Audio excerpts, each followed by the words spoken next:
What if I told you there was a metric that all product design teams should be tracking, but aren't? Lack of IP protection is costing companies millions, and we typically focus on developmental timelines or material costs. But while designers are perfecting their prototypes, their most valuable innovations are open to being stolen by anyone that sees it as valuable. By the end of this video, you'll know exactly why IP protection is so important and how ignoring it could be the biggest mistake your team makes this year. I want you to think about the amount of times you have seen an amazing product released and then seen multiple versions of that same product being created by generic brands. How does this happen? Well, let me paint you a picture. Your team just shipped the perfect product, you nailed the timeline, came in under budget, the design is beautiful, innovative, and basically exactly what was planned from the ideation. You celebrate, you launch, and the market loves it. Fast forward 6 months later, you're scrolling online and you see that your product is being ripped off. It's your design, slightly modified, and it's selling for half the price, and it's very possible it was manufactured in the same factory you use. You see, the better your design, the faster it gets copied, and success doesn't just invite imitation, it guarantees it. Most teams don't realize how bad it is because they've never actually measured it. So let's talk about what this actually costs you and your teams, because it's not just about one stolen design. Every dollar a customer spends on a knockoff is a dollar they're not spending with you, which destroys your competitive advantage in real time. You spent months, maybe years, usually years, developing something unique. You invested in R&D, testing, refinement. You built something that stands out in the market. And then within months, that differentiation evaporates.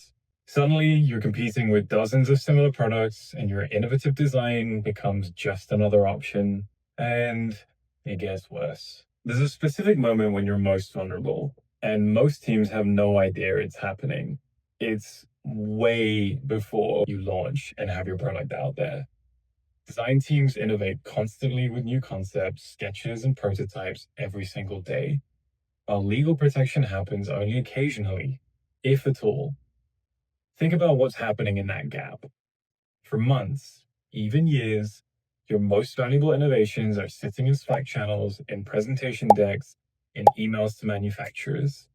They're being documented in multiple locations and discussed by multiple people, all before any legal protection exists. Your innovations are completely exposed, and naturally, you don't even realize it because you're so focused on hitting those development milestones and ideating a good product. It's like leaving your house with the front door open wide and being surprised when things go missing.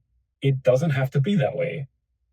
What if I told you there's a single change that could fix this entire problem? The smartest design leaders are starting to do something different by treating IP protection like another performance metric. They're tracking things like, how long does it take to protect an innovation after you create it? What percentage of your breakthrough concepts actually have clear ownership documentation? How fast can you detect when someone copies your designs across different markets? What are your design influence industry trends? Do you even know about it? You should. Now you might be thinking, that sounds like legal. I'm a designer, not a lawyer. But that's exactly the problem. These aren't legal metrics. They're business metrics that directly impact your bottom line.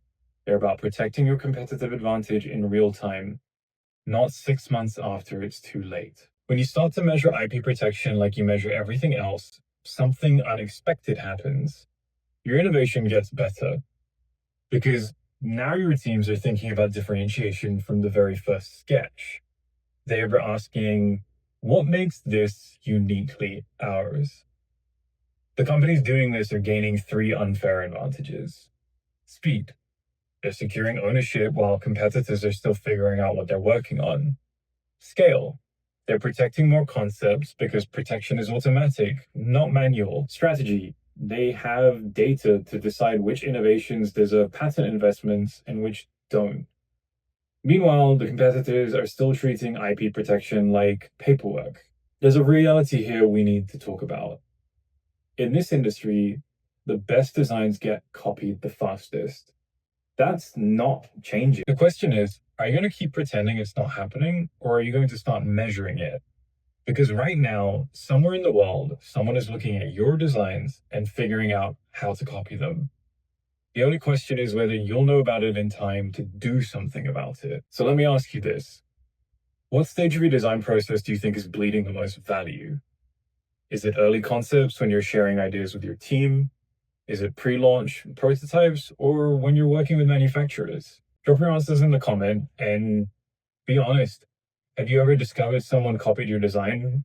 I want to hear those stories. If this opened your eyes to something you weren't measuring before, hit that like button and subscribe because we're diving deeper into design strategy that actually protects your competitive advantage. Thanks for watching. I'll see you in the next one.